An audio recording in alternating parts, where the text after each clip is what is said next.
కాపాడాలంటే సనాతన ధర్మం అంటే ఏదో తెలియదు మనకు. తెలుసా అండి? సనాతన ధర్మం అంటే తెలుసా? పోనీ హిందూ ధర్మం అంటే తెలుసా? పోనీ ధర్మం అంటే ఏందో తెలుసా? ఏంటి ధర్మం? చెప్పు నాయన, ఏంటి ధర్మం అంటే ఏమిటి? ఏం మొహమాట పడకు నాయన, చెప్పు. ఏంటి ధర్మం అంటే ఏమిటి? తెలుసు అనేది ఒకటే తెలుసు.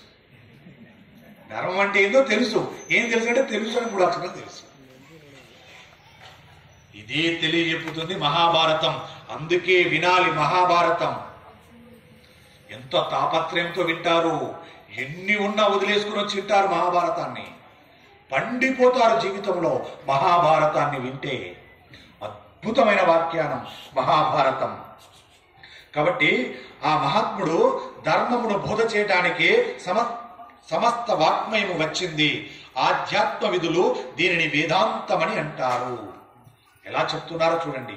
ఆధ్యాత్మ విధులు దీనిని వేదాంతమని అంటారు. వేదాంతమనగా వేదమునకు చివర ఉండే ఉపనిషత్తులు. ఉపనిషత్తుల యందు శిష్యుడు గురువును ప్రశ్న వేస్తాడు. ప్రశ్న వేస్తే గురువు